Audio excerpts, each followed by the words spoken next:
गौतम बुद्ध की एक प्रचलित कथा के अनुसार एक दिन सुबह सुबह सभी शिष्य बुद्ध के प्रवचन सुनने के लिए एक साथ बैठे थे।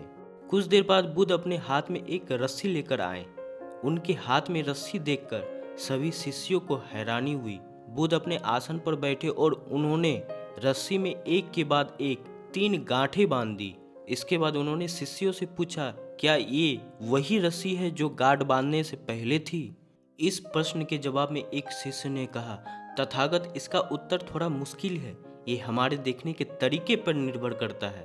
एक तरह से तो रस्सी वही है, इसमें कोई बदलाव नहीं है। एक अन्य शिष्य ने कहा कि अब इनमें 3 गांठें लगी हुई है जो कि पहले रस्सी में नहीं थी। इसका बदला हुआ स्वरूप भी कह सकते हैं। कुछ शिष्यों ने कहा कि वास्तव में मूल रूप से रस्सी वही है, लेकिन यह बदली हुई दिख रही है, लेकिन इसका मूल स्वरूप बदला नहीं है। शिष्यों की बात सुनकर बुद्ध ने कहा, आप सभी सही बोल रहे हो, अब मैं इन गांठों को खोल देता हूँ। ये बोलकर बुद्ध रस्सी के दोनों सिरों को खींचने लगे।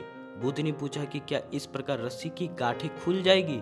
सभी शिष्यों ने कहा कि नहीं, ऐसा करने से तो गांठ और ज्यादा कस जाएगा, इन्हें खोलना और मुश्किल हो जाएगा। बुद्ध ने कहा कि ठीक है, अब एक अंतिम प्रश्न, इन गांठों को खोलने के लिए हमें क्या करना होगा? शिष्यों ने कहा कि हमें इन गांठों को ध्यान से देखना होगा, जिससे हम जान सके कि इन्हें कैसे लगाया गया है। इसके बाद हम गांठों को आसानी से खोल सकते हैं। बुद्ध इस जवाब से संतुष्ट हो गए और उन्होंने कहा कि ये बात सही है। हम परेशानियों में फंसे रहते हैं और बिना कारण जाने उनका हल खोजने लगते हैं, जबकि हमें पहले समस्या के मूल को समझना चाहिए।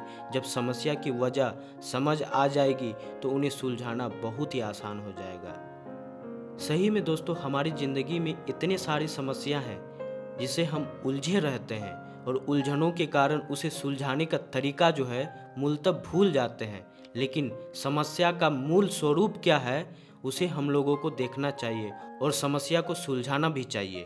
धन्यवाद।